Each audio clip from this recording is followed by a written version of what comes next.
The episode opens with one of the most important developments from the season 2 finale. Rhaena finally encounters the wild dragon Sheepstealer.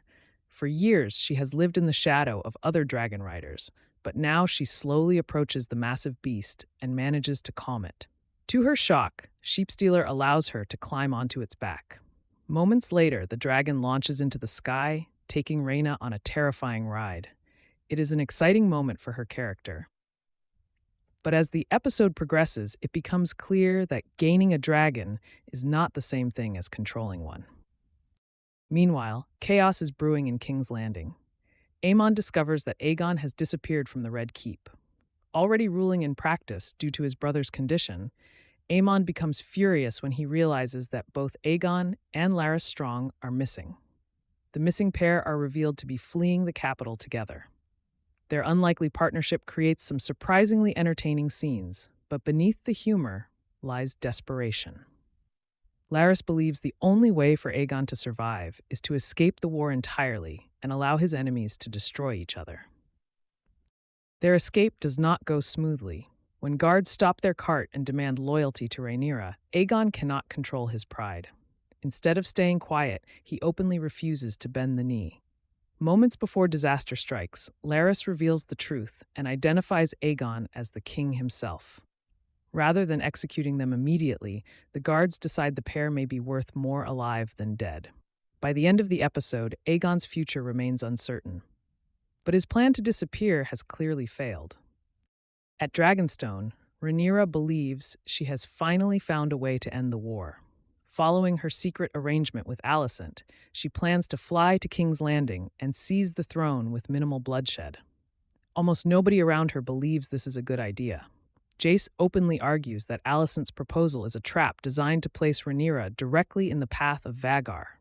Members of the small council share similar concerns, but Rhaenyra refuses to listen.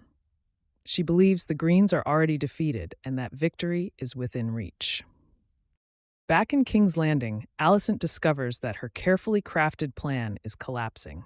Aegon is gone, Aemond has effectively claimed authority, and the prince has no intention of abandoning the city. He is confident that the Triarchy fleet and Green armies will eventually secure victory.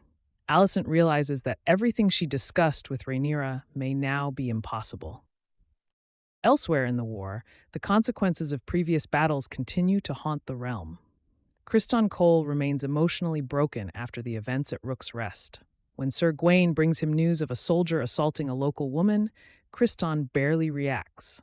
His cynical belief that everyone eventually becomes a beast shows just how far he has fallen. Gawain's disgust highlights the growing moral decay within the Green forces. Daemon, meanwhile, continues his campaign with the River Lords. His forces achieve another victory against the Lannisters, and Jason Lannister is killed during the fighting. While Daemon pushes forward, the Dragon Seeds remain behind, waiting for their chance to contribute. Their encounter with mysterious figures in the woods only reinforces the strange atmosphere surrounding Harrenhal and the supernatural forces that seem to influence events there. Alicent refuses to give up entirely. After learning from Helaena that Aemond is secretly afraid of facing Rhaenyra's dragons, she begins manipulating him. She sends false orders to Ormond Hightower, preventing his army from advancing. Then she approaches Aemond directly, feeding his ego and convincing him that he deserves the throne more than Aegon ever did. What follows is one of the most uncomfortable scenes in the episode. Alicent attempts to steer Aemond toward Harrenhal by praising his courage and importance. The conversation becomes increasingly personal until Aemond suddenly kisses his mother. The moment leaves Alicent visibly disturbed, yet she quickly hides her reaction. The scene reinforces how twisted and dysfunctional the Targaryen family has become during the war. The episode's central conflict begins when news arrives that battle has erupted in the Gullet. This strategic waterway is crucial for both sides, and whoever controls it gains a major advantage. The moment Rhaenyra hears the news, she prepares to join the fight personally. However, Jace takes matters into his own hands. Believing his mother is making a mistake, he orders guards to lock her in her chambers. For Rhaenyra, the betrayal is devastating. She finds herself imprisoned by her own son while the war unfolds without her. Furious and powerless, she destroys her belongings in frustration and laments the limitations placed upon her as a woman despite possessing the will of a king. It is one of the episode's strongest character moments and highlights the recurring theme of women being undermined even when they hold power. The focus then shifts to the Battle of the Gullet itself. Jacaerys Velaryon is attempting to coordinate the Black Fleet when the Triarchy arrives. Leading them is Sharako Lohar, one of the episode's most memorable new characters. While officially fighting for the Greens, Lohar has personal reasons for targeting Corlys. Years of conflict and bloodshed have created a deep hatred that turns the battle into something far more personal. Corlys devises a risky plan. Knowing the waters better than anyone, he lures Lohar's fleet into a dangerous passage filled with hidden rocks known as the Teeth. Several ships are damaged navigating the route, but Lohar refuses to back down. Eventually, the pursuit continues, leading both commanders toward a direct confrontation. The battle quickly descends into chaos. Ships collide, soldiers board enemy vessels, and dragons enter the sky above the battlefield. The scale of destruction is enormous. Fire spreads across the sea, while warriors fight among sinking ships and floating wreckage. One of the episode's most tragic developments involves Rhaenyra. Still inexperienced with Sheepstealer, she arrives hoping to help the Black forces. Instead, she discovers she has almost no control over the dragon. Sheepstealer attacks targets indiscriminately, including allies. From a distance, Byla mistakes the wild dragon for an enemy and gives chase. Jace soon realizes the rider is actually Rhaenyra. Determined to prevent friendly fire, he maneuvers Vermax away from attacking her. Unfortunately, that decision places him directly in the path of enemy weapons. A massive weighted spear strikes Vermax, severely wounding the dragon. The injury proves catastrophic. Vermax crashes into the sea and begins sinking. Jace desperately orders his dragon to keep fighting, but the beast is dying. Forced to abandon the saddle, he swims toward the surface. For a brief moment, it seems he might survive. Then tragedy strikes. As Jace emerges from the water, enemy archers target him. One arrow hits his neck. 2 more quickly follow.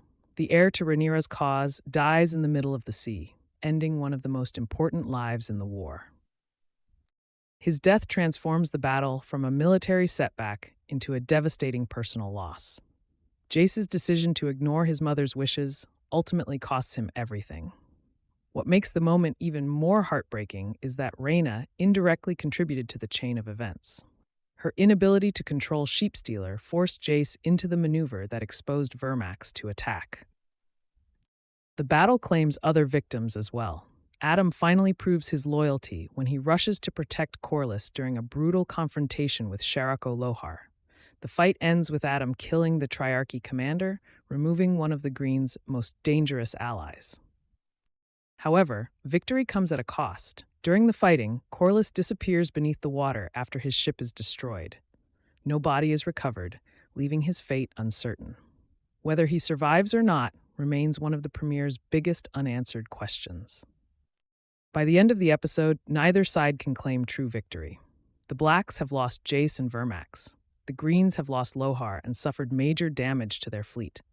Countless soldiers lie dead, ships burn across the sea, and every carefully constructed plan has fallen apart.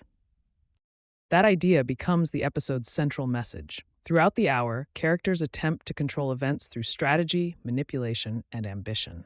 Alicent tries to engineer peace. Rhaenyra tries to secure the throne. Aegon tries to escape. Jace tries to protect his mother. Corlys tries to outsmart his enemies. Rhaenyra tries to prove herself. Every single plan ends in disaster. The Battle of the Gullet finally gives viewers the large-scale conflict they have been waiting for since the end of Season 2. Yet instead of presenting war as glorious or exciting, the episode treats it as a tragedy. Dragons, armies, and powerful rulers may dominate the battlefield, but nobody escapes the consequences. By the time the credits roll, House Targaryen is weaker than ever, its future more uncertain than before, and the Dance of the Dragons has claimed another devastating casualty. If this premiere is any indication, Season 3 intends to show that in Westeros, even victories can feel like defeats.